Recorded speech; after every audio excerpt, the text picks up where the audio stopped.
She stepped back the moment he came close, her breath sharp, her eyes wide with fear. "Don't touch me," she said, her voice trembling despite her effort to sound firm.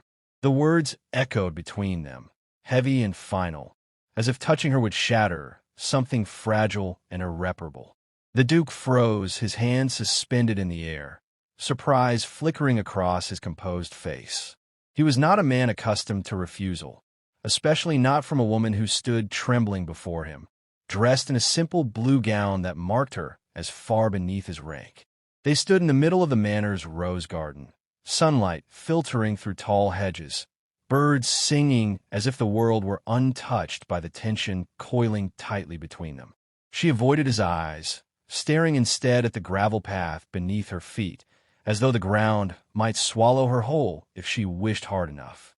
The Duke slowly lowered his hand, studying her with a gaze that was no longer offended, but curious, alert, and unexpectedly gentle. "I only wish to help," he said quietly. His voice was calm, trained by years of command, yet softened by something unfamiliar. "Concern." She shook her head quickly. "Please, I can manage on my own." Her sleeve slipped slightly as she moved, and for just a moment, before she could pull the fabric back into place, he saw it. Dark bruises marred her pale skin, uneven and fading at the edges, but unmistakably real. His eyes narrowed, not with anger at her, but with a sudden, sharp focus. "Those marks," he said slowly. "How did you get them?" Her hand flew to her arm, covering the bruises instinctively. Her face drained of color. "It's nothing," she replied too fast. "I'm clumsy. I fell." The Duke had seen battlefields, betrayals, and lies crafted by the most skilled courtiers. This was not a convincing lie. He took a careful step closer, making sure to leave space between them. "Falling does not leave fingerprints," he said, his tone still controlled, though something darker stirred beneath it. Silence stretched between them. She swallowed hard, her eyes glistening, and for a moment he thought she might run. Instead, she straightened her back, as if summoning the last of her courage. "It does not concern you, Your Grace. Perhaps it should not have." She was merely a lady's companion, newly arrived at the estate, quiet and unassuming. He had noticed her only days ago, moving like a shadow through the halls, eyes always lowered, voice soft when spoken to. Yet now, standing before him with bruises hidden beneath her sleeves and fear etched into every movement, she had his full attention. "It concerns me," he said, surprising them both, "because no one under my roof is harmed without my knowledge." Her lips parted slightly, shock flashing across her features. "Your roof?" she repeated faintly. "You are at Hawthorne Manor," he said, "and while you remain here, you are under my protection." Protection. The word seemed to frighten her more than comfort her. She took another step back, until the stone bench pressed against her legs. "I don't need protection," she whispered. "I just need to do my work and stay unnoticed." The Duke studied her, noticing the way her hands trembled, the way she flinched at sudden sounds. These were not the habits of a clumsy woman. These were the habits of someone who had learned to survive pain in silence. "What is your name?" he asked. She hesitated. "Elena." "Elena," he repeated, testing the sound of it. "Who hurt you?" Her eyes finally met his, and in them he saw something raw and breaking.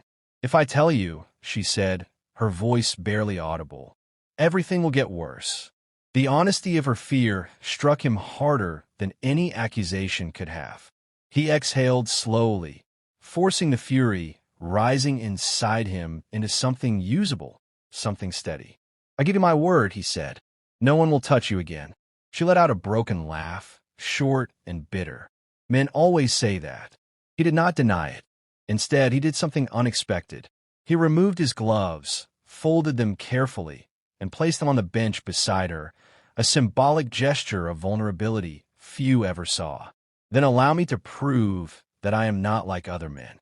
Elena looked at him as though she were seeing him for the first time, not as a powerful duke, but as a man choosing to lower himself to her level. The sunlight caught the gold threads on his dark coat, yet for all his wealth and authority, it was the quiet patience in his eyes that held her attention. Before she could respond, footsteps sounded on the gravel path. Elena stiffened instantly, panic flashing across her face. She moved without thinking, stepping closer to the Duke, her fingers gripping the edge of his coat for balance. He felt it, that small, desperate clutch, and something inside him hardened with resolve. A woman appeared at the edge of the garden, her posture rigid, her eyes sharp with disapproval. "There you are," she said coldly, looking directly at Elena. "You were instructed to finish your duties in the East Wing." Elena released the Duke's coat, as if burned. "Yes, madam. I'm sorry." The Duke turned slowly, fixing the woman with a look that made seasoned noblemen falter. "And you are?" "I am Mrs. Hawley," she replied stiffly. "The housekeeper." "I see," he said. His gaze flicked briefly to Elena, then back to Mrs. Hawley. "You will speak to her with respect." Mrs. Hawley's eyes widened. "Your Grace, she is merely—" "She is under my protection," he interrupted. His voice was calm but final. "You may return to your duties." The housekeeper hesitated, clearly unused to being dismissed so easily, but the authority in his tone left no room for argument. She bowed curtly and left without another word. Elena stood frozen, her heart pounding. "You shouldn't have done that," she whispered. "I should have done more," he replied. "And I will." She shook her head, fear creeping back in. "You don't understand what this will cost me." He stepped closer again, carefully, giving her time to move away if she wished. She didn't. "I understand this," he said softly. "Whatever you are running from, you will not face it alone." Tears welled in her eyes, slipping free before she could stop them.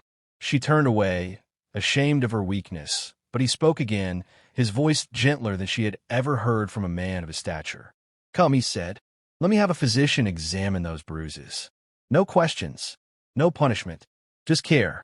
She hesitated for a long moment, then nodded once, a small, fragile movement that felt like surrender.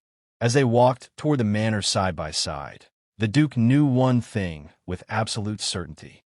Whoever had laid hands on Elena had made a grave mistake. And before this was over, the truth would come to light, no matter how deeply it was buried. Elena walked beside the Duke in silence, every step toward the manor feeling heavier than the last. The gravel path crunched beneath their feet, each sound echoing too loudly in her ears. She kept her gaze fixed ahead, afraid that if she looked at him, she would lose the fragile control she had over her emotions. No one had ever stood up for her before. Not like this, not with such effortless authority. It frightened her more than the bruises hidden beneath her sleeves. As they entered the manor, the air changed. The warmth of the sun gave way to the cool stillness of stone walls and high ceilings. Portraits of stern-faced ancestors watched them from gilded frames, their painted eyes seeming to judge her presence. Elena felt impossibly small under their gaze, a poor companion walking beside one of the most powerful men in the county. The Duke slowed his pace, noticing how rigid her posture had become. "You are safe here," he said quietly, as if sensing the storm inside her. "No one will interrupt us." "Safe." The word felt foreign, almost dangerous. She nodded without speaking, her fingers twisting nervously together. They stopped outside a modest sitting room, far removed from the grand halls meant for guests. He opened the door and gestured for her to enter first, another small courtesy that unsettled her. Inside, the room was simple but elegant, with soft light streaming through tall windows and a fire crackling gently in the hearth. "Sit," he said, not as a command, but an invitation. Elena perched on the edge of a chair, her back straight, ready to rise at the slightest sign of trouble. The Duke removed his coat and draped it over the back of another chair before crossing the room to pour a glass of water. He handed it to her without touching her hand. "Drink," he said. "Your hands are shaking." She hadn't realized they were until the glass trembled slightly as she lifted it to her lips. The cool water soothed her dry throat, but did little to calm her racing heart. "I've sent for the physician," he said, taking a seat across from her. "He is discreet. He will not ask questions you do not wish to answer." Her breath caught. "I told you," she whispered. "If this becomes known—" "It will not," he interrupted gently. Not unless you wanted to. She studied his face, searching for deceit. Instead, she found only resolve. It made her chest ache with something dangerously close to hope. Moments later, a soft knock sounded at the door. Elena flinched, her shoulders tensing, but the Duke rose smoothly and opened it. An older man with kind eyes and silver hair entered, carrying a leather medical bag. "Your Grace," the physician said with a respectful bow. "Thank you for coming on such short notice," the Duke replied. "Please, examine her injuries." The physician turned to Elena with a reassuring smile. "May I?" She hesitated, then slowly nodded. Rolling up her sleeve felt like exposing her soul. The bruises were worse in the soft glow of the firelight, purple and yellow marks in the shape of fingers. The physician's expression darkened, though his voice remained calm as he examined them. "These are not recent," he said carefully, "but they were not accidental." Elena closed her eyes, shame burning through her. She waited for judgment, for disbelief. Neither came. "You need rest," the physician continued. "In time, I will prepare a salve. Apply it twice daily." He glanced at the Duke, his meaning clear without words. The Duke nodded once. When the physician left, the silence returned, thick and heavy. Elena pulled her sleeve back down, her movement slow. "You didn't have to see that," she murmured. "I needed to," the Duke replied, "because now I know this has been happening for some time." Her lips pressed together, tears threatening again. "I tried to be careful." Anger flared in his eyes, not at her, but at the injustice of those words. "You should never have had to be careful," he said. She laughed softly, a sound edged with pain. "That's not how the world works for someone like me." "Then perhaps the world should change," he said quietly. She looked at him then, truly looked at him, and something inside her cracked.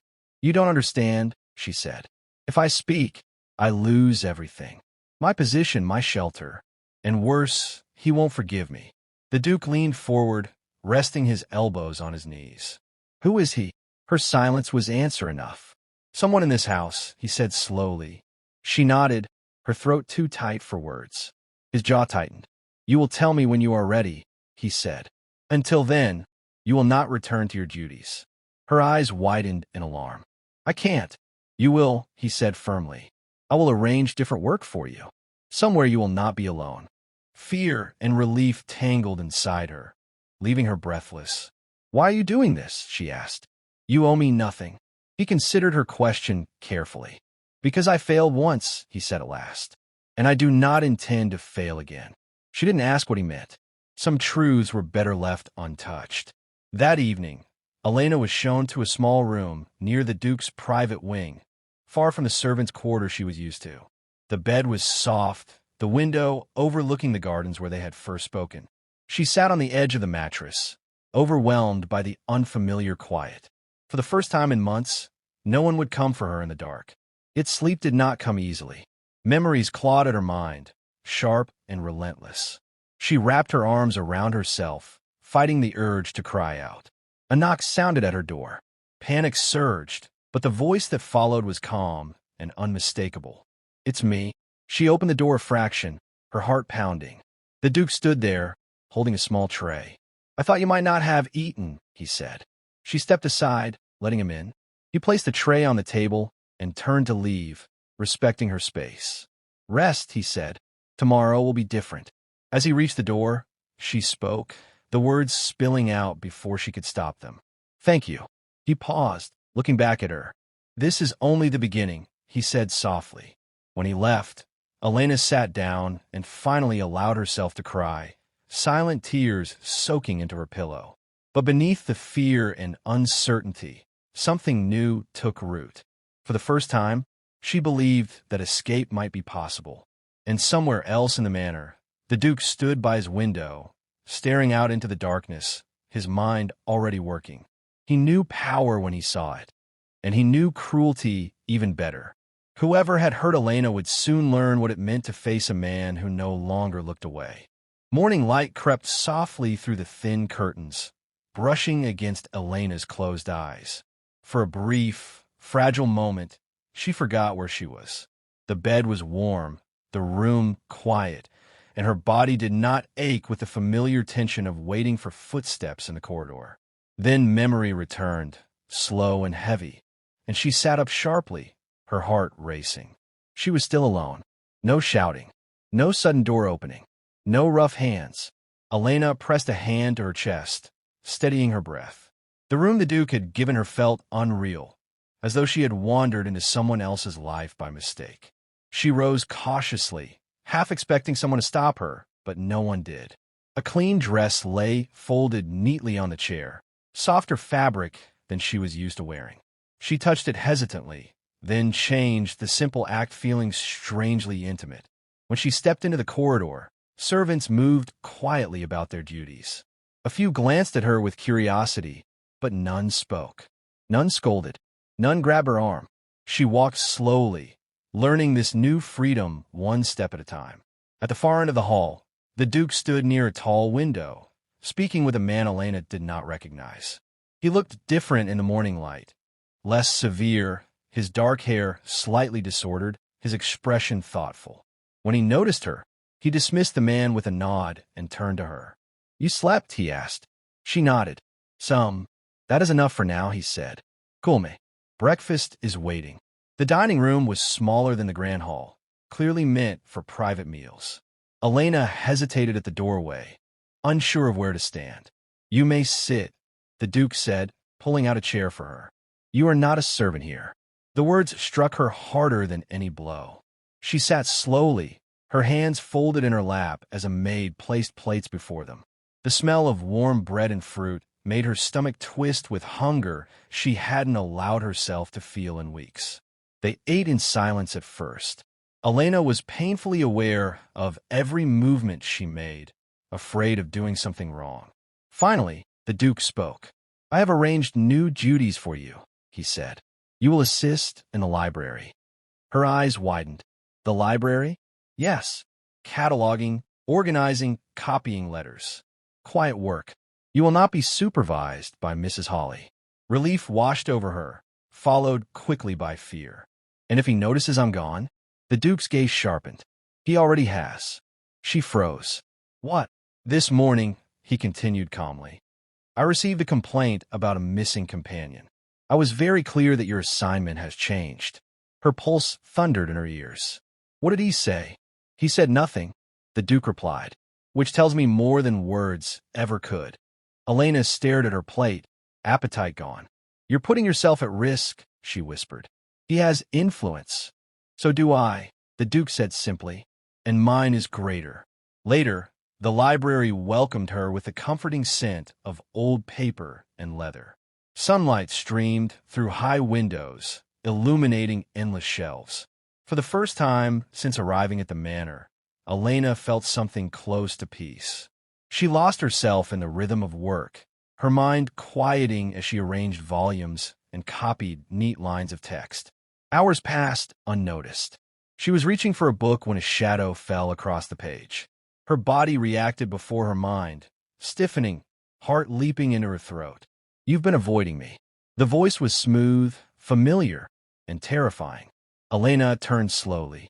Mr. Langford stood before her, his expression carefully polite, his eyes cold. He was well-dressed, handsome in a way that hid rot beneath charm.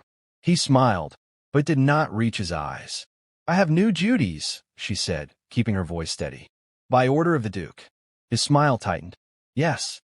He made that very clear. His gaze flicked around the empty library. "You didn't think this would last, did you?"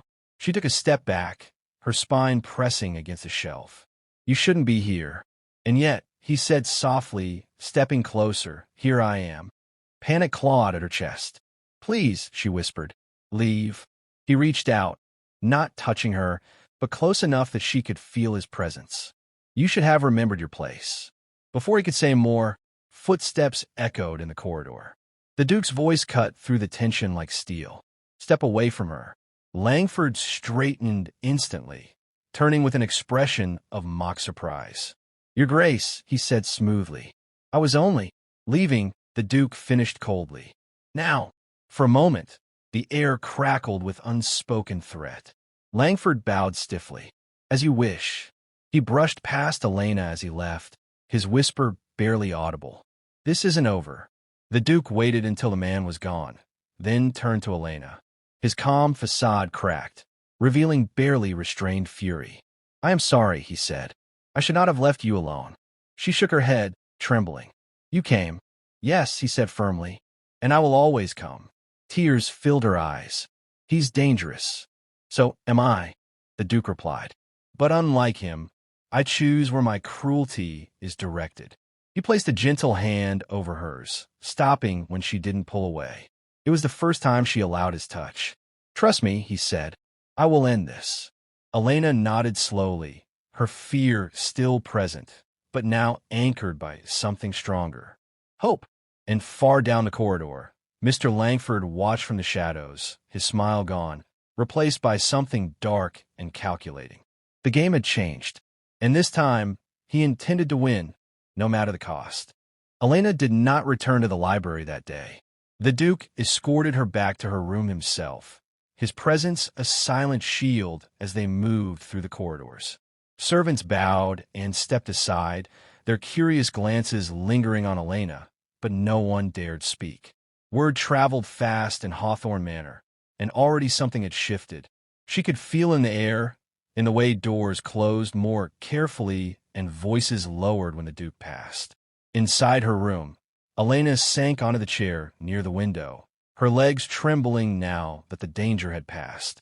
The Duke remained standing, his back to the door, as if guarding it by instinct. "He threatened you," he said quietly. She nodded. "Not with words. Not directly. He never does." "That makes him more dangerous," the Duke replied. Elena wrapped her arms around herself. "He won't stop. He's patient. He waits until no one is watching." The Duke turned to face her, his expression grave. "Then we will make sure someone is always watching." She looked up sharply. "You can't watch me forever." "No," he agreed. "But I can make it impossible for him to touch you without consequences." A knock came at the door. Elena flinched again, but the Duke raised a calming hand and opened it. A young footman stood there, pale and nervous. "Your Grace," he said, bowing. "Mr. Langford has requested permission to leave the estate for the evening." The Duke's eyes narrowed slightly. "Deny?" The footman swallowed. "Yes, Your Grace." When the door closed, Elena stared at the Duke. "He's angry," she said softly. "That makes him reckless." "Good," the Duke replied. "Reckless men make mistakes." That evening, the manor felt different to Elena. Every sound seemed amplified, every shadow suspect. She ate little, her appetite dulled by fear, and spent most of the night sitting by the window, watching the gardens below. The moonlight cast long silver lines across the hedges, beautiful and deceptive. A soft knock sounded again, gentler this time. "Elena," the Duke's voice came through the door. "May I come in?" She hesitated, then nodded, realizing he couldn't see her. "Yes." He entered carrying a single candle, its flame flickering between them. "I wanted to warn you," he said. "Tomorrow, things may become uncomfortable." Her fingers tightened around the fabric of her dress. "Ow!" "I intend to confront him publicly," the Duke said. "Not with accusations, but with pressure. He will be watched. Closely." Fear flashed across her face. "If he realizes I told you." "You did not," the Duke interrupted firmly. "You have told me nothing. Everything I know, I have observed." She studied him, understanding dawning. "You're protecting me." "Yes," he said simply, "and I intend to keep doing so." Sleep came fitfully that night. Elena dreamed of hands reaching for her, of locked doors and mocking laughter. Each time she woke, she reminded herself where she was that the door was locked from the inside, that the Duke's guard stood at the end of the corridor. Morning brought rain, heavy and relentless. The manor gathered in the great hall for breakfast, a rare occurrence that immediately set nerves on edge. Elena stood near the wall, feeling exposed despite the safety of the crowd. Mr. Langford entered late. He looked perfectly composed, his dark coat immaculate, his expression polite. Only Elena noticed the tension in his jaw, the way his eyes searched the room before landing on her. Their gazes met, and his lips curved into a thin smile. The Duke rose from his seat. "Mr. Langford," he said, his voice carrying easily through the hall. A word. Silence fell like a blade. Langford inclined his head. "Of course, Your Grace." The Duke gestured toward the center of the room. "It has come to my attention that you have been exceeding your authority within my household." Murmurs rippled through the gathered servants and guests. "I don't understand," Langford replied smoothly. "I have always served loyally." "Loyalty does not grant ownership," the Duke said, "nor does it excuse intimidation." Elena's breath caught. She could feel eyes turning toward her, whispers forming. Langford's gaze flicked to Elena for just a fraction of a second. "I would never intimidate anyone." "Then you will have no objection," the Duke continued, "to the new measures I am implementing." Langford's smile faltered. "Measures?" "Yes," the Duke said. "From today onward, no member of this household is to be alone with you without a witness present." The hall erupted in shocked murmurs. "This is outrageous," Langford said sharply. "You are accusing me." "I am protecting my household," the Duke interrupted coldly. "You may leave the estate once the investigation concludes. Until then, you will remain under observation." Elena felt dizzy. Investigation. The word echoed in her mind, terrifying and exhilarating all at once. Langford bowed stiffly. "As you wish, Your Grace." But when he straightened, his eyes burned with fury. That afternoon, Elena was summoned to the Duke's private study. She stood before his desk, twisting her hands together. "You were brave today," he said. "I didn't do anything," she replied. "Sometimes surviving is doing something," he said gently. She hesitated, then spoke the words she had been holding back. "What if he lies?" "He will," the Duke said calmly. "But lies leave traces, patterns, and I'm very good at finding them." Days passed under a strange, suffocating calm. Langford moved through the manor like a caged animal, watched at every turn. Elena avoided him as much as possible, yet she could feel his hatred like a physical thing.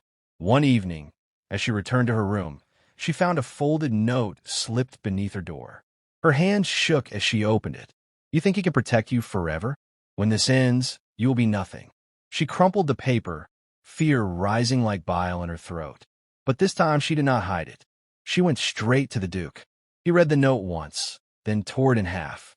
"This," he said, "is the mistake I was waiting for." Her eyes widened. "What do you mean?" "He crossed from suspicion into threat," the Duke said. "Now I can act." Elena swallowed hard. "And me?" He looked at her steadily. "You will be safe, no matter what happens next." For the first time, she believed him completely. Outside, the rain finally stopped, clouds breaking apart to reveal a sky washed clean. But within Hawthorne Manor, a storm was only beginning, and Mr. Langford, blinded by his rage, did not yet realize that every step he took was bringing him closer to his own ruin.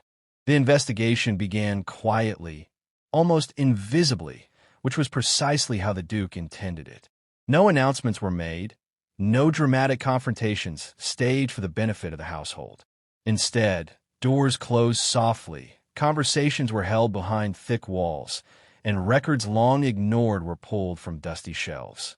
Hawthorne Manor became a place of watchful silence, where every movement carried weight. Elena felt it immediately.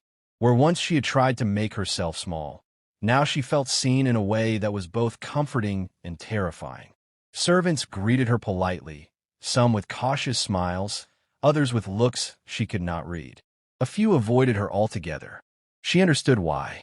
Aligning oneself with her meant standing against a man who had held quiet power for years. Mr. Langford. He no longer spoke to her. He did not need to. His presence alone was enough. When he passed her in the corridor, always with a footman or clerk nearby, his eyes lingered just long enough to remind her that he had not forgotten, that he was waiting. The Duke noticed everything. "You are not to leave the West Wing alone," he told her one morning as they walked together after breakfast. "If you need anything, you will ask." "I don't want to be a burden," Elena said softly. "You are not," he replied without hesitation. "You are the reason this matters." She glanced at him, startled. "This?" "Justice," he said. "Truth." The word justice felt heavy. Elena had learned long ago not to expect it. It was something spoken of in books, promised by men who never intended to keep it. Yet here was the Duke, rearranging his entire household for her sake. That afternoon, she was asked to copy old correspondence in the study adjoining the Duke's office.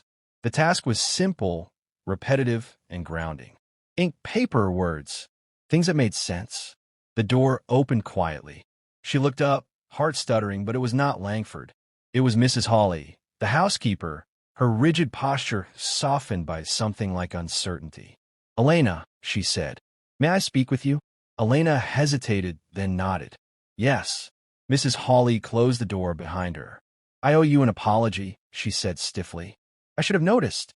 Elena's fingers tightened around her pen. Noticing would have been dangerous. "Yes," Mrs. Hawley admitted, but ignoring it was worse. She swallowed. "You are not the first." The words sent a chill through Elena. "Others." Mrs. Hawley's eyes dropped. Girls who left suddenly.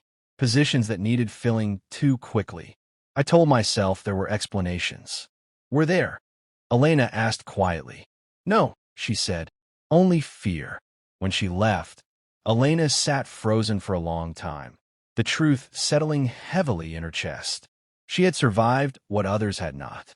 The realization filled her with guilt and something else, determination. That evening, the Duke called Langford into his study. Elena did not know the details until later, but she sensed the tension ripple outward like a shock wave. Raised voices were unheard of at Hawthorne Manor, yet even without sound, the air itself seemed to thicken. Langford emerged pale and furious. The Duke emerged calm. "He's desperate now," the Duke told Elena later, as they stood near the window overlooking the gardens. "Desperate men either flee or strike." "And if he strikes?" she asked. "Then he will do so where witnesses can see," the Duke said, "and that will end him." That night, Elena could not sleep. She paced her room, every shadow stretching into threat. Just past midnight, a sound reached her ears, soft, deliberate footsteps outside her door. She froze. The handle did not move. Instead, a whisper slid through the narrow gap beneath the door. "You should have stayed quiet." Her blood turned cold. "Open the door," Langford murmured. "I only want to talk." Elena backed away slowly, her heart pounding so hard she feared he would hear it. "Go away," she whispered, though she knew he might not hear. The whisper turned sharp. "He can't save you forever." She reached for the bell rope near her bed and pulled with all her strength. The sound shattered the silence. Footsteps thundered down the corridor. Voices shouted. Langford cursed under his breath and retreated into the darkness just as guards rounded the corner, swords drawn.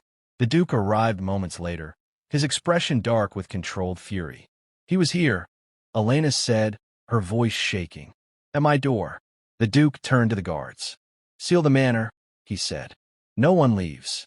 No one moves without escort." Langford was found in the East Wing, his excuses rehearsed and unconvincing. This time, there were witnesses. This time, there was no ambiguity. By dawn, he was confined to a locked chamber under guard. Elena sat in the Duke's study as lights slowly filled the room, exhaustion weighing on her limbs. She felt empty, wrung out, yet strangely steady. "You did exactly what you should have done," the Duke said. "You called for help." She stared at the floor. "I was afraid." "You still are," he said gently. "Courage does not erase fear. It acts in spite of it." Later that day, a magistrate arrived at the manor, summoned by the Duke himself. Statements were taken. Records were examined. Names were spoken aloud that had never been spoken together before. Elena told her story. Her voice trembled at first, then steadied. She spoke of corridors and closed doors, of hands that bruised and words that threatened. She spoke of silence and survival, of how easy it was to disappear inside pain. When she finished, the room was quiet. The magistrate nodded slowly. "This will proceed," he said. Formally, Langford's fate was no longer in the shadows. That evening, Elena stood alone in the garden where everything had begun. The roses were heavy with bloom, their scent rich and overwhelming. The Duke joined her, standing at a respectful distance. "It will be difficult from here," he said. "Public, unforgiving. She looked at him, her eyes clear despite everything. "I'm tired of being afraid." A faint smile touched his lips. "So am I." For the first time, Elena felt the future open before her, not as a promise, but as a choice. Behind them, Hawthorne Manor stood silent and watchful, holding secrets no longer hidden. And far away, behind locked doors, Mr. Langford finally understood that the power he had abused was gone. The story was no longer his to control. It never had been. The trial did not take place at Hawthorne Manor, but its shadow loomed over every stone of the estate. Preparations moved swiftly, driven by the Duke's influence and the magistrate's resolve. What had once been whispered was now written, sealed, and carried beyond the manor gates. Truth, once released, had a way of traveling fast. Elena felt the weight of it most in the quiet moments. She was no longer hiding, yet she was not free either. Each day brought new questions, new faces, and the constant awareness that her words could destroy a man who had once controlled her life. She told herself he had chosen his own fate. Still, the gravity of it settled deep in her chest. The Duke arranged for her to leave the estate temporarily, for her own safety. A small cottage on the edge of his lands became her refuge, guarded discreetly and stocked with everything she might need. It was peaceful there, almost painfully so. "You don't have to go through this alone," the Duke told her as he walked her to the carriage. She met his gaze, searching his face. "You've already done more than enough." "There is no such thing," he replied quietly. The days at the cottage passed slowly. Elena spent hours reading, walking, and thinking about the girl she had been when she arrived at Hawthorne Manor and the woman she was becoming. She wrote at night, filling pages with thoughts she had never dared to speak aloud. Each word felt like reclaiming a piece of herself. Letters came from the Duke, brief but steady. "The evidence is strong." He grows more desperate. "You're doing well." She read them until the paper softened in her hands. When the summons arrived, her breath caught. It was time. The courthouse stood stark and imposing, its stone steps worn smooth by centuries of judgment. Elena climbed them slowly, her hands clenched in her coat sleeves. The Duke walked beside her, not touching, but close enough that she felt his presence like armor. Inside, the air was heavy with expectation. Mr. Langford stood across the room, stripped of confidence and rank. His eyes found hers, burning with resentment and something dangerously close to panic. For the first time, she did not look away. When she was called to speak, her legs trembled, but she walked forward anyway. The room blurred at the edges as she took her oath. "Tell us what happened," the magistrate said. She did. She spoke clearly, steadily, her voice no longer shaking. She described the patterns, the isolation, the threats disguised as kindness. She named the fear, stripped it of its power by speaking it aloud. Langford's defense tried to twist her words, to suggest misunderstanding, exaggeration, ambition. Each attempt fell flat against the quiet consistency of her truth. Witnesses followed. Mrs. Hawley, a former maid who had fled the estate years earlier. A clerk who had seen Langford near Elena's door late at night. The walls closed in around him with every testimony. When it was over, Elena felt hollow, emptied of everything she had carried for so long. She sank onto the bench beside the Duke, her hands numb. "You were remarkable," he murmured. "I was honest," she replied. For once. The verdict came swiftly. Guilty. The word echoed in her mind, not as triumph, but as release. Langford was led away, his face twisted with rage and disbelief, his power reduced to nothing more than memory. Outside, the sky was wide and impossibly blue. Elena inhaled deeply, as if breathing for the first time. The Duke stood beside her, silent, respectful of the moment. "What happens now?" she asked. "That," he said gently, "is entirely up to you." They returned to Hawthorne Manor weeks later, but it felt like a different place. Light-filled rooms that had once felt oppressive. Servants moved with ease, laughter returning to the corridors. Elena no longer lived in fear. She took on new work by choice, helping the Duke reorganize household policies, ensuring safeguards were in place so no one would ever endure what she had. Her voice carried weight now. One evening, as they walked through the rose garden, the same path where everything had begun, she stopped. "You changed my life," she said quietly. He shook his head. "You changed it yourself. I only stood where you could see the way forward."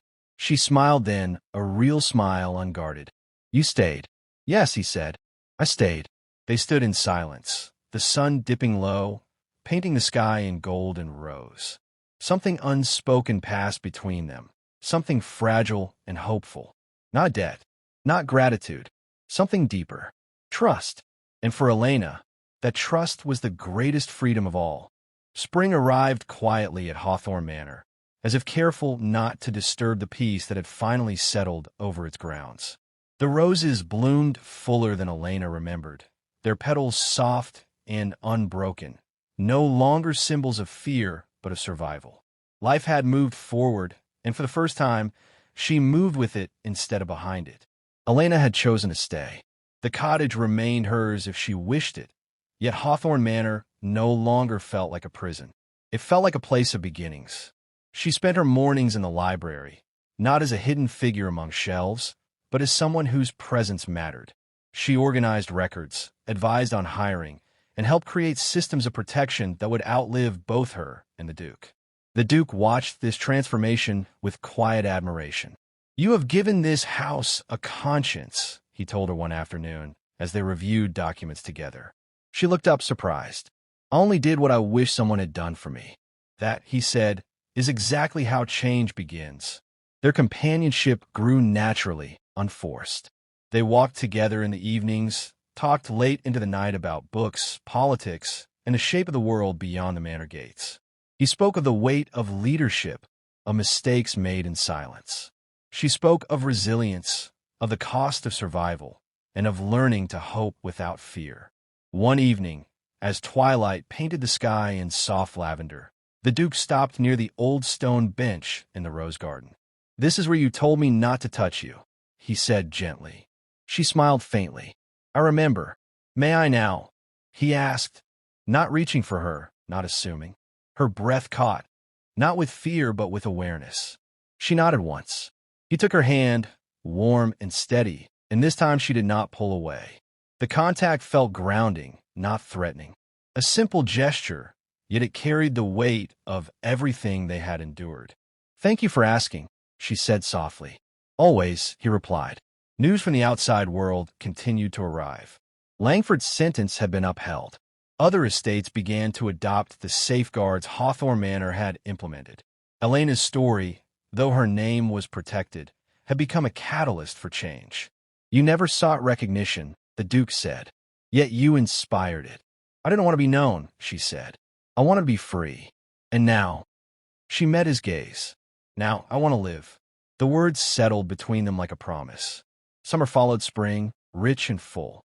Hawthorne Manor hosted gatherings again, but different from before, open, honest, welcoming.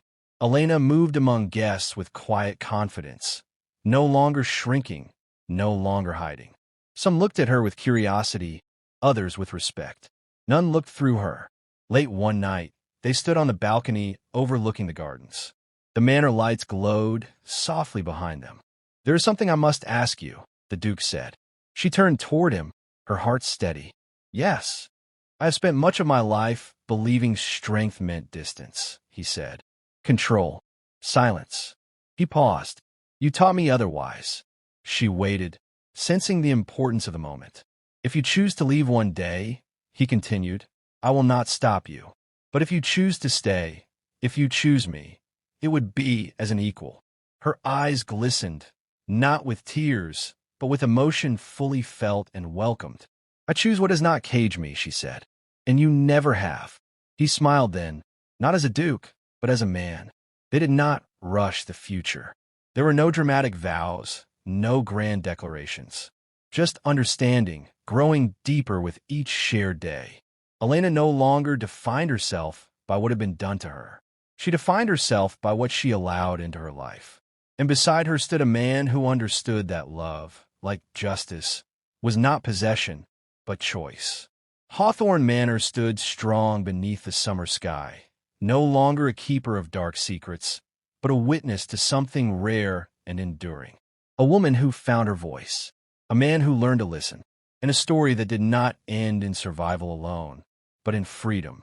Autumn arrived with a quiet confidence, dressing Hawthorne Manor in gold and amber. Leaves fell gently across the gardens, covering old paths with something new, something softer. Elena found comfort in the season's honesty. Nothing pretended to last forever, yet everything was beautiful while it remained. Her role within the manor continued to grow, but it never felt like obligation. She trained new companions, teaching them not just their duties, but their rights.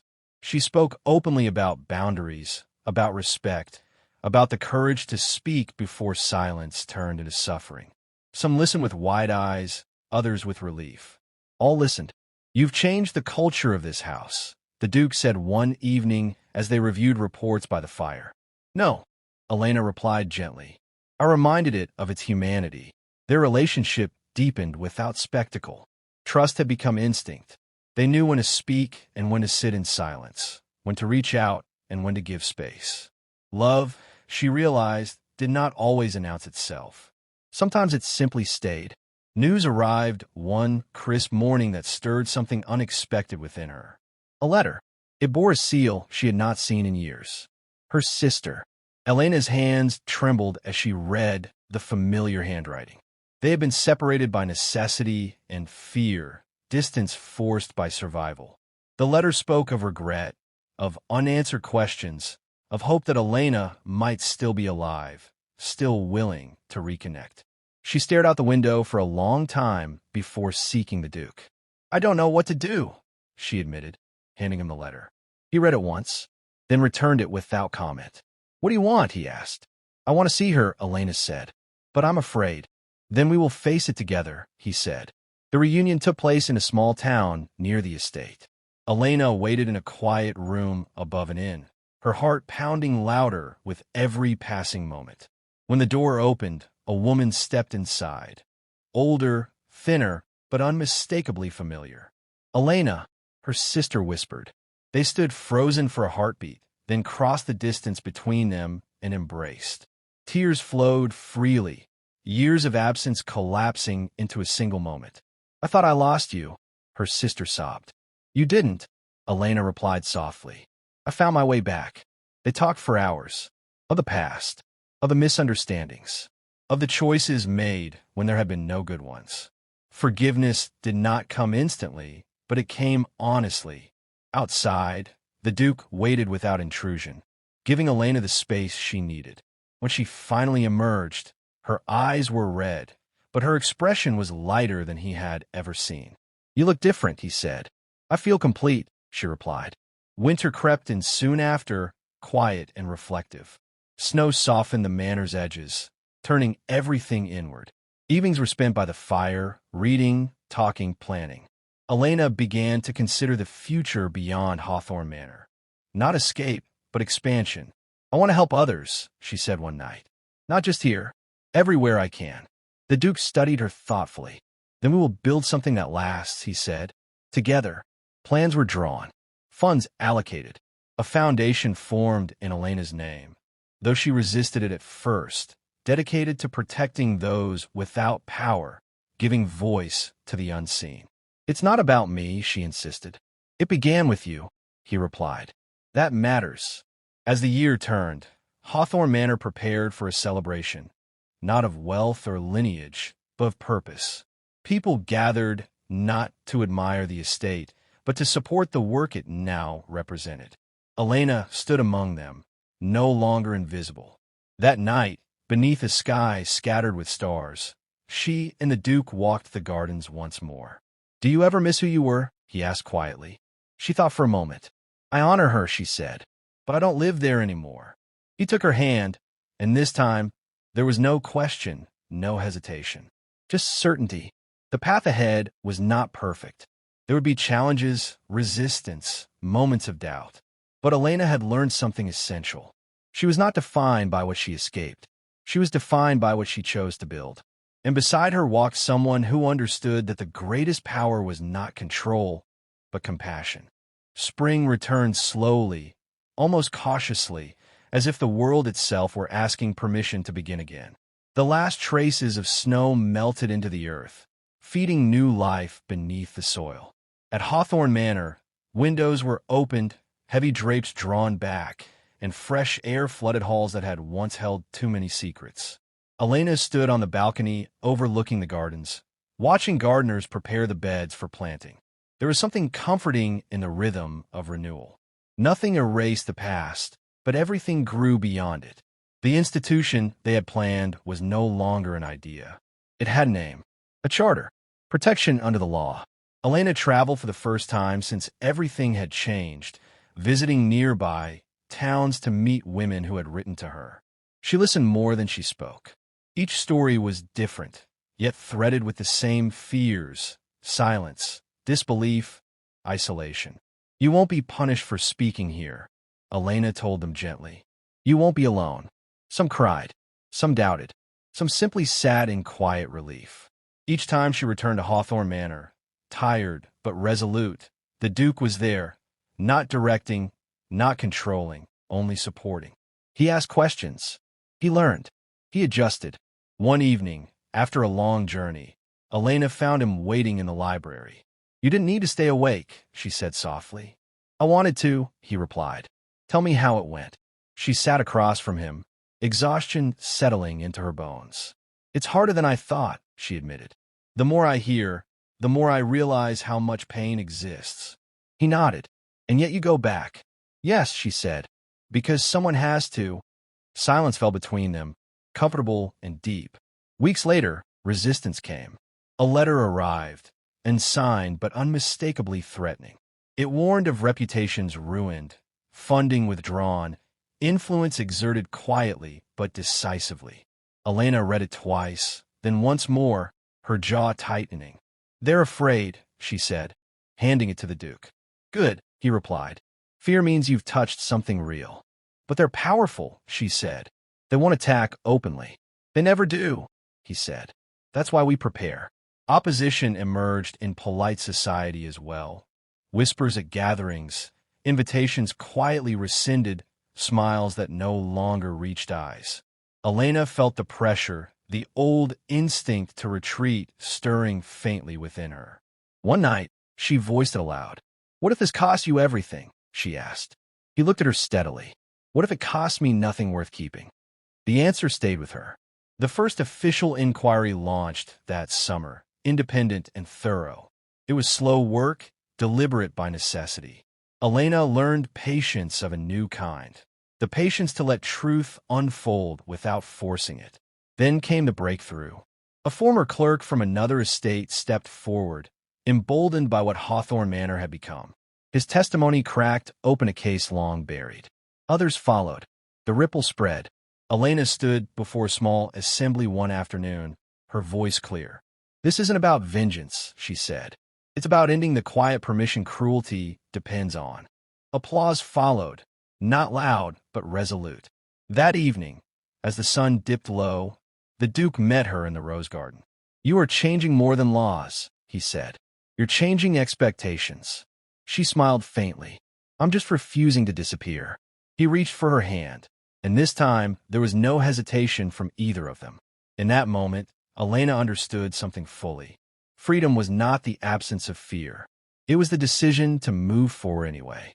And as Hawthorne Manor glowed in the fading light, it stood not as a symbol of power, but as proof that power could be transformed, quietly, steadily, and for good. Summer arrived with intensity, the kind that pressed warmth into stone and drew life fully into bloom. Hawthorne Manor stood radiant beneath clear skies, its gardens alive with color, its halls filled with purpose. What had once been a place of quiet fear had become a crossroads, of ideas, of resolve, of change. Elena felt the shift everywhere she went. Letters arrived daily now, not only from women seeking help, but from officials requesting guidance, estates asking for counsel, and institutions wary but curious. The work had grown larger than she ever imagined, and with it came a new weight, visibility. "You're becoming impossible to ignore," the Duke said one morning as they reviewed correspondence together. That was never my intention, Elena replied. But I won't apologize for it. Good, he said, because they will ask you to. The inquiry expanded beyond county borders. What had begun as a single case now revealed a network of silence upheld by convenience and fear. Each truth uncovered led to another door, another name, another story waiting to be told. Not everyone welcomed it. A formal challenge arrived in the form of a petition, polite, legal, and dangerous. It questioned the authority of the institution Elena helped lead, accusing it of overreach and impropriety. The language was careful, crafted to undermine without open attack. Elena read it slowly, her expression steady. They're trying to discredit us. They're trying to exhaust you, the Duke corrected. It's an old tactic. And if it works? She asked. It won't, he said, because you are not alone. A council was convened. Elena stood before it not as a victim, not as a symbol, but as a woman who knew exactly why she was there. She spoke without anger, without apology. She presented facts, processes, safeguards. Transparency became her armor. By the end of the session, the challenge lost its force. The petition was tabled. Support quietly solidified. That night, Elena walked alone through the manor's long corridors, absorbing the magnitude of what had happened. She paused before a tall mirror, studying her reflection. The woman who looked back at her stood straighter, her eyes clear. She was no longer reacting to the world. She was shaping it. Later, she joined the Duke on the terrace. The air was warm, scented with night-blooming flowers. For a long moment, they stood side by side in silence. Do you ever miss the simplicity of before? She asked softly. He smiled faintly. There was no simplicity, only ignorance. She nodded. I don't miss that either. The season brought challenges, but it also brought joy. A small celebration was held at Hawthorne Manor. Not grand, not public, just a gathering of those who had worked quietly and tirelessly to make change possible. Laughter filled the courtyard. Music drifted into the night. Elena found herself laughing too, freely, without restraint. At the edge of the gathering, the Duke watched her, something thoughtful in his expression. You're happy, he said when she joined him. Yes, she replied, and that surprises me. It shouldn't, he said. You earned it. As the evening drew to a close, they walked once more through the rose garden.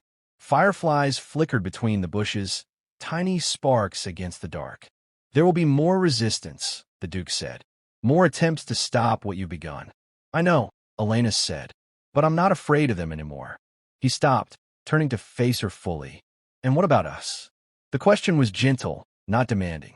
Elena met his gaze, her heart steady. Us isn't a refuge, she said. It's a choice. His expression softened. That's all I would ever want it to be. They stood there, no vows spoken, no promises carved in stone. Only understanding, mutual and unforced. Above them, the night sky stretched wide and endless.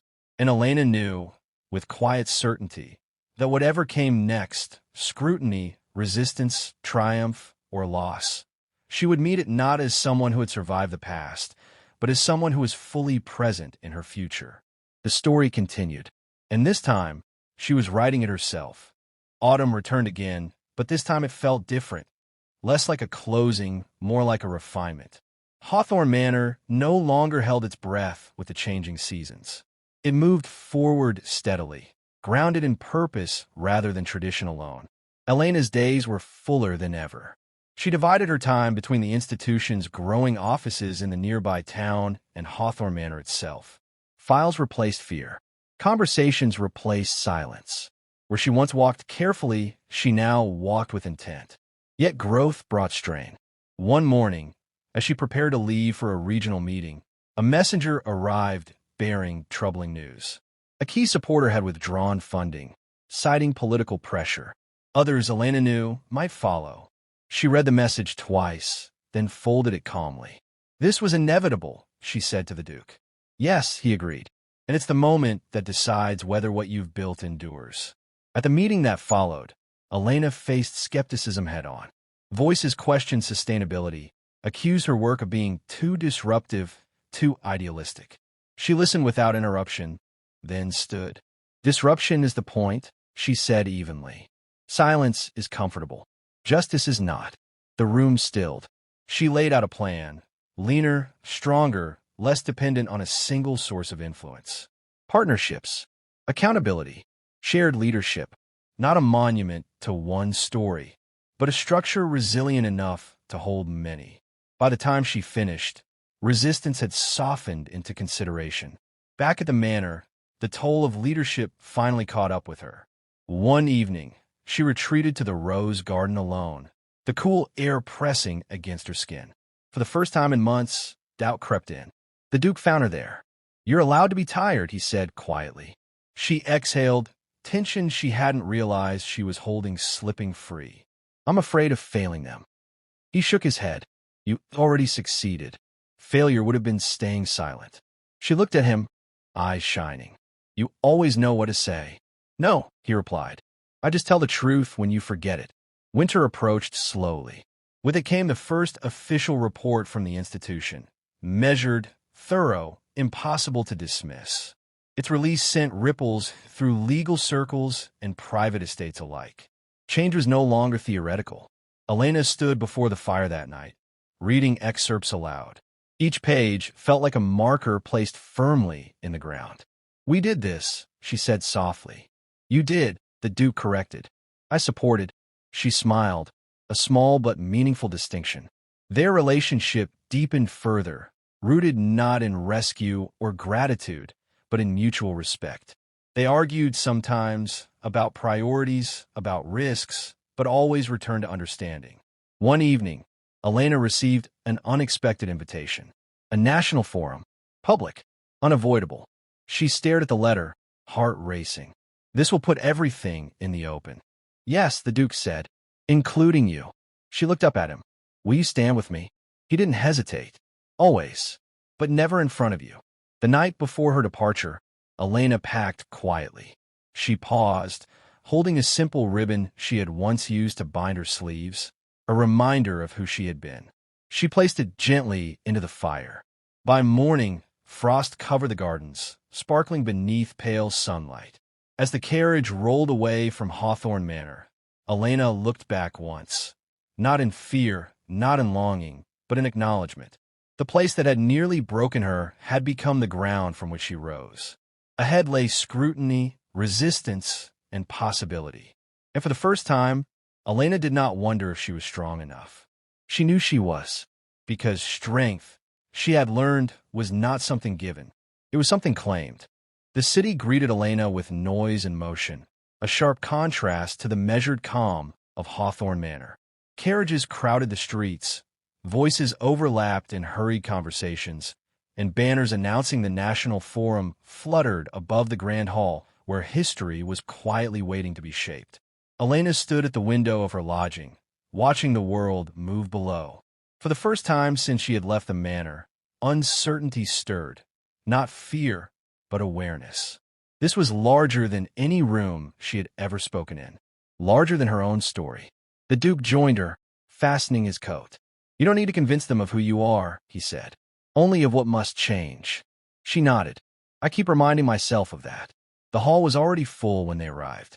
Leaders, magistrates, reformers, and critics filled the rows. Some faces held curiosity, others skepticism, a few thinly veiled hostility. Elena felt it all without shrinking. When her name was called, the room quieted. She stepped forward, her voice steady from the first word. She did not begin with pain. She began with patterns, how power hid itself, how silence became policy, how systems protected reputation over people. She spoke of safeguards, of accountability, of what Hawthorne Manor had become when truth was allowed to surface. "This is not a rebellion," she said clearly. "It is a correction." Murmurs rippled through the hall. Questions followed, sharp ones, calculated ones. Elena answered without defensiveness, grounding every response in fact and experience. She did not argue. She explained. By the time she finished, the resistance had shifted. Not erased, but challenged. Afterward, conversations spilled into corridors and side chambers. Some approached Elena cautiously, others with open respect. A few walked away in silence, already calculating. One man did not. He introduced himself as Lord Whitcomb, his smile practiced. "You speak well," he said, "but you must understand. Change at this scale requires compromise." Elena met his gaze calmly. "So does injustice." His smile tightened. "You are making enemies." "I'm making progress," she replied. That evening, the Forum released a statement, measured but historic. A task force will be formed, independent oversight considered. Elena's institution named as a model, not an anomaly. In her room later that night, exhaustion finally claimed her. She sat at the small desk, hands trembling slightly as the weight of the day settled in. The Duke poured her tea and placed it beside her. "You didn't just speak," he said. "You shifted the room." She let out a slow breath. "I felt it." They stood together in silence, the city lights glowing beyond the glass. The next morning brought headlines, some favorable, some cautious, some openly critical. Elena read them all without flinching. "They're talking," she said. "Yes," the Duke replied, "and they won't stop now." Before leaving the city, Elena received a message that made her pause. A former companion from another estate had requested a meeting, someone who had never spoken before, now ready. Elena agreed without hesitation.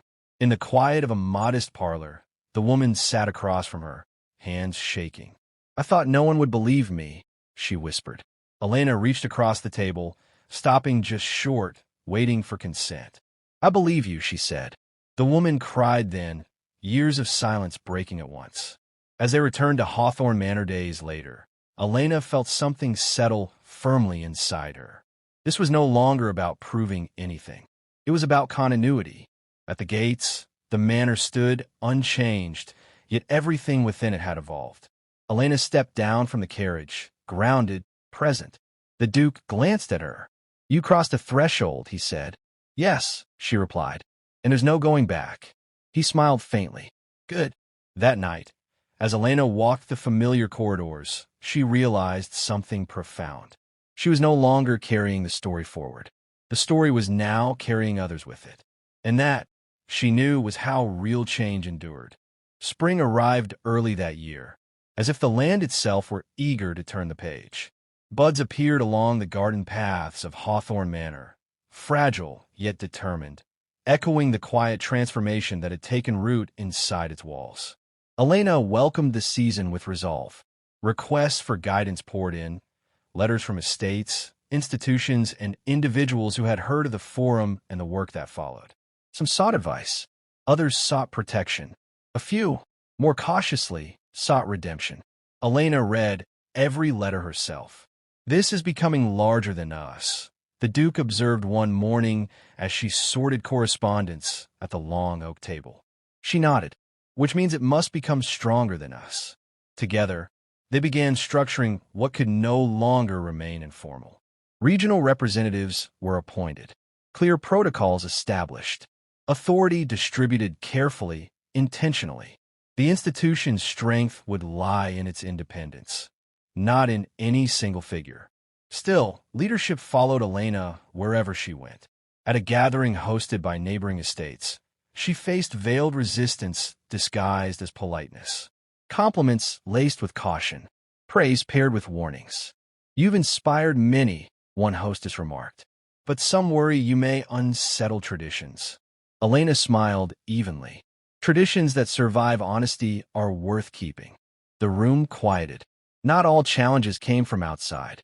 Late one evening, Elena received word that one of their regional representatives had acted without proper oversight, overstepping authority in the name of urgency. The intention had been protection. The execution flawed. Elena summoned the council at once. "We cannot become what we oppose," she said firmly. "Accountability begins with us." The decision was difficult but necessary. Authority was corrected. Trust preserved through transparency rather than secrecy. The Duke watched her closely that night. "You didn't hesitate." "I wanted to," she admitted. "But leadership isn't comfort. It's clarity." Their partnership deepened further, not in grand gestures, but in shared weight. Decisions made together. Silence understood. Support given without demand. One afternoon, Elena returned to the East Wing, the place she had once avoided. Sunlight streamed through windows that had long remained shuttered. The air no longer felt heavy. She stood there quietly, then instructed the staff to open the space permanently. It would become a training hall, a place for education, not confinement. Transformation, she knew, was not about erasure. It was about reclamation. Word reached them soon after that opposition was organizing more openly now. Anonymous pamphlets circulated. Rumors sharpened. The cost of progress was making itself known. You could step back, the Duke offered gently. Let others carry this for a time. Elena shook her head. I won't vanish to make others comfortable. Instead, she prepared. Public statements were issued, clear, factual, unembellished. Misinformation met with evidence. Threats met with law. Calm replaced reaction. And slowly, the noise lost its power. One evening, as they walked through the garden at dusk, the Duke asked, "Do you ever miss the life you might have had?" Elena considered the question carefully. "Sometimes," she said, "but I don't grieve it anymore." He smiled. "Why not?" "Because this life," she replied, "is chosen." As summer approached, the institution marked its first full year. There were no celebrations, only a report released quietly, its impact undeniable. Cases resolved, safeguards adopted, silence broken. Elena stood before the assembled council, her voice calm but resolute. "This work will outlive all of us," she said. "That is the measure of success." That night, alone in her chambers, she reflected on how far she had come. Not from place to place, but from silence to voice, from endurance to intention. She understood now that power did not need to be seized. It needed to be redefined, and she was no longer afraid of what that meant. Late summer brought with it a subtle shift, less urgency, more deliberation. Hawthorne Manor no longer felt like a place bracing itself against the next challenge. It felt prepared. Elena noticed the change in herself first. She began delegating without hesitation, trusting the structures she had helped build. Decisions no longer bottlenecked at her door. Voices once hesitant now spoke with confidence. Leadership, she understood, had multiplied. One afternoon, a young advocate newly appointed to the council asked her, "How did you know when to step forward?" Elena considered the question carefully. "I didn't," she said. "I just knew when I could no longer step back." The institution expanded again, not outward but deeper. Training programs replaced reactive measures. Prevention became as valued as intervention. Quiet successes accumulated, rarely making headlines, but changing lives all the same. Yet progress always carried echoes. A letter arrived bearing an unfamiliar seal. Inside was a formal notice, an inquiry from a powerful consortium seeking to examine Elena's methods, her finances, her authority. The language was polite, the intent unmistakable. "They're testing your legitimacy," the Duke said after reading it. "They should," Elena replied calmly.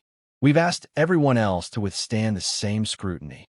She opened the records without resistance. Auditors were welcomed. Questions answered fully. Where gaps were found, they were corrected publicly. What had once been a threat became affirmation. The report, released weeks later, found no wrongdoing, only recommendations, most of which Elena had already anticipated. Transparency, again, proved stronger than suspicion. As autumn approached, Elena faced a quieter reckoning. During a visit to a regional office, she encountered a woman whose case had been resolved months earlier. The woman looked healthier, steadier, but uncertain. "I don't know who I am without the fight," she admitted. Elena understood the feeling too well. "Then don't erase it," she said gently. "Integrate it. Let it become part of your strength, not all of it." That night, Elena returned to the manor feeling reflective. She walked into the small sitting room where the Duke was reviewing correspondence. "I think I'm learning how to live beyond resistance," she said. He looked up thoughtful. "That may be the hardest phase." "Yes," she agreed, "because it requires choosing joy without guilt." They spoke late into the night, not about strategy or threats, but about quieter things. Books unread, places unseen, time unclaimed. For the first time, Elena allowed herself to make plans not tied to duty. As the leaves began to turn, Hawthorne Manor prepared for another season. Repairs were made. Pads cleared. The training hall opened fully, filled with voices and movement. Elena stood at the threshold one morning, watching others take the lead within the space she had reclaimed. She did not feel replaced. She felt free, because true leadership, she realized, was not about being indispensable. It was about making yourself eventually unnecessary. And in that knowledge, Elena felt something she had once believed impossible: peace. Autumn deepened into its full expression, painting Hawthorne Manor in shades of amber and rust. The air grew crisp, and with it came a sense of quiet reckoning, not with the past, but with the future. Elena found herself waking earlier now, not from urgency, but from clarity. Mornings were no longer crowded with crisis. Instead, they held reflection, planning, and choice. The institution functioned smoothly, its rhythm no longer dependent on her constant presence. That realization stirred something unexpected, both relief and uncertainty. During a council meeting, a proposal was raised to formalize a rotating leadership model. Authority would pass periodically, ensuring no single voice could dominate the mission. All eyes turned to Elena. "This was always the direction," she said after a moment. "If the work cannot survive without me, then I've failed it." The motion passed unanimously. Later that day, she walked alone through the outer grounds, leaves crunching beneath her boots. For years, her identity had been bound to vigilance. Now, vigilance was shared. The weight she had carried was lighter, and she was learning how to hold that space without filling it. The Duke joined her near the old stone wall. "You're letting go?" he observed. "I'm trusting," she corrected. "There's a difference." He smiled. "There is, and it suits you." News arrived soon after that a neighboring region had adopted the institution's framework wholesale, not as a branch, but as an independent body inspired by the same principles. No permission asked, no credit requested. Elena read the notice twice, then laughed softly. "This is how it spreads," she said, "not by instruction, but by example." With success came an invitation she hadn't anticipated: a private audience with the Crown's Advisory Council. Not a summons, an offer. The room was austere, the questions precise. They asked about governance, about resistance, about sustainability. Elena answered without embellishment. "We didn't build this to be admired," she said. "We built it to be copied." The council members exchanged glances. One finally nodded. "That may be the most convincing argument we've heard." When Elena returned to Hawthorne Manor, dusk had settled. The windows glowed warmly against the darkening sky. For a moment, she stood still, taking it in, not as a refuge, but as a foundation. Inside, preparations were underway for a modest gathering. Not a celebration, but a recognition, marking the transition to the new leadership rotation. Elena spoke briefly. "This work does not belong to me," she said. "It belongs to everyone who refused to remain silent, and to everyone who will never have to be." Applause followed, but it felt different now. Softer, shared. That night, Elena and the Duke sat together beneath a canopy of stars, the manor quiet behind them. "What will you do," he asked gently, "when you are no longer needed in the same way?" Elena considered the question carefully. "I think," she said, "I'll finally learn who I am without armor." He reached for her hand, not to lead, not to protect, but to walk alongside. As the season turned and the last leaves fell, Elena felt no sense of loss, only evolution, because some chapters do not end with closure. They end with room to grow. Winter returned with a gentler presence than before, as if it no longer needed to prove its severity. Snow dusted the roofs of Hawthorne Manor, settling lightly, respectfully, over what had endured. Elena welcomed the quiet. With the leadership rotation now active, her days were unhurried. She still advised, still listened, but no longer carried the first weight of every decision. The space this created felt unfamiliar at first, like stepping into a room after a long confinement and realizing the door had been open all along. She used the time deliberately. Elena began mentoring privately, one conversation at a time. Not instruction, but reflection. She asked questions more often than she gave answers. Those who met with her left steadier, not dependent. One afternoon, a young council member admitted, "I'm afraid of making the wrong choice." Elena smiled softly. "You will," she said. "What matters is whether the system can correct it." The institution continued to thrive, not because it was flawless, but because it was honest. Mistakes were acknowledged, adjustments made, trust deepened. Away from formal roles, Elena rediscovered simple routines. Long walks, unscheduled reading, evenings spent in quiet conversation rather than strategy. The Duke noticed the change before she did. "You're lighter," he said one evening as they watched snow fall beyond the windows. "I think I finally stopped bracing for impact," she replied. Winter also brought reflection from beyond Hawthorne Manor. Letters arrived from people she had never met, some thanking her, others simply sharing stories they had never voiced aloud. Elena read them all, but she no longer felt compelled to answer each one herself. The work had many hands now. One letter, however, stayed with her. It came from a former adversary, someone who had once resisted her efforts openly. "You were right," it read simply, "and I was afraid." Elena folded the letter carefully, feeling no triumph, only understanding. As the year drew toward its end, the Duke proposed something unexpected. "Come away with me," he said, "not to escape, but to rest." She hesitated only briefly. They traveled quietly, without announcement, to a remote coastal village. There were no meetings, no observers, only open sky, salt air, and the steady rhythm of waves. Elena felt herself exhale in a way she hadn't realized she'd been holding. One evening, walking along the shore as the sun sank into the horizon, the Duke asked, "Do you regret becoming visible?" She shook her head. "Visibility gave me agency," she said, "but choosing when to step back, that gave me freedom." They stood in silence, the wind carrying away what no longer needed to be held. When they returned weeks later, Hawthorne Manor greeted them unchanged, and yet entirely different. It no longer defined Elena. It simply welcomed her.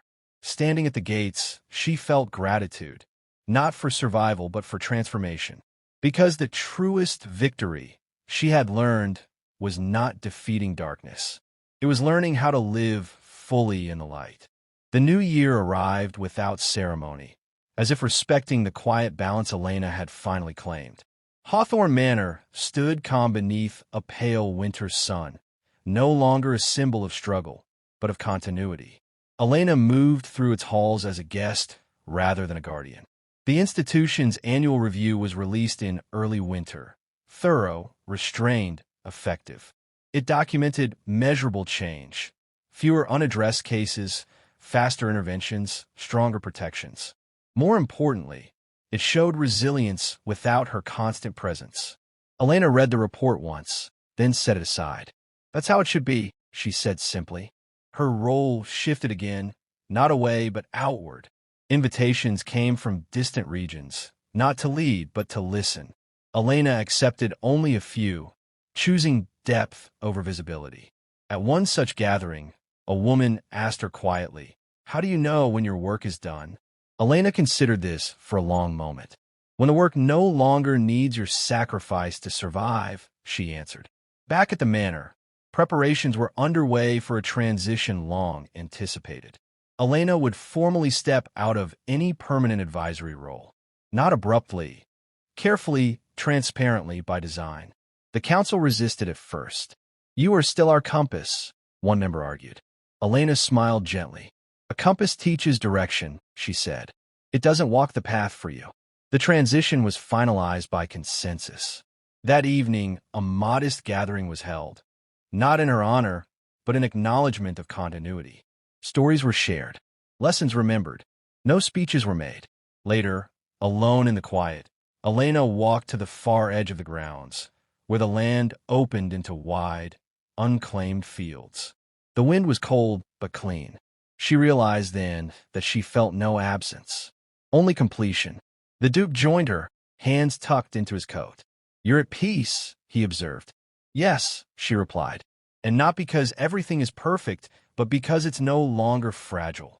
They spoke of the future, not in plans, but in possibilities. Travel, learning, time reclaimed. As winter began to soften, Elena planted something new in the eastern garden. Nothing symbolic, nothing grand. Just a small tree, roots settling quietly into the soil. No one gathered to watch. That night, she wrote her final letter to the institution. Not instructions, but trust. You already know what to do. It ended. And you always have. As she sealed it, Elena felt something close gently behind her. Not a door, but a season. The work would continue. And so would she. Not as a figure of resistance, but as a woman finally free to live the life she had earned. Spring returned once more, completing a cycle that now felt whole. Hawthorne Manor stood bathed in morning light, its gardens alive with quiet renewal. Nothing dramatic announced the change. No banners, no declarations. And that felt exactly right. Elena woke early on the first warm day of the season and opened the windows wide. The air carried the scent of earth and blossoms, unburdened by memory. She dressed simply, no longer mindful of appearances or expectations, and stepped outside alone. For the first time, she was not stepping into a role. She walked the familiar paths without purpose, letting her thoughts drift. The manor had been many things to her, a place of fear, of resistance, of transformation. Now it was simply a place she knew well. That knowledge felt like closure. The institution continued its work steadily. Reports arrived occasionally, read with interest but without attachment. It no longer needed her voice to be heard, nor her presence to be legitimized. It stood on principles that had outgrown their origin. Elena had given it that freedom. One afternoon, she received a letter forwarded from a distant region. It contained no request, no urgency, only gratitude from someone whose life had been changed by protections they would never know she helped create. She smiled, folded the letter, and placed it with the others she kept, not as proof, but as reminder. The Duke found her later in the library, sunlight slanting across the shelves. "You seem content," he said. "I am," she replied. "Not because the world is fixed, but because I no longer believe I must fix it alone." They spoke then of ordinary things. A journey they might take. A house by the sea they might never buy. A future built not on obligation, but on choice. In the weeks that followed, Elena allowed herself to be unknown again. She traveled without announcement, listened more than she spoke, lived fully in moments that asked nothing of her history. Strength, she realized, was no longer something she carried visibly. It lived quietly now, in boundaries, in rest, in joy accepted without apology. One evening, as dusk settled over Hawthorne Manor for the last time she would call it home, Elena stood at the gate and looked back. There was no weight in her chest, no unfinished thought, only gratitude. She turned away, not because she was escaping the past, but because she had finally integrated it. The road ahead was open, unmarked, and entirely hers. And as she walked forward, Elena understood the truth that had taken her a lifetime to learn. Healing is not the erasure of what was broken. It is the freedom to live beyond it.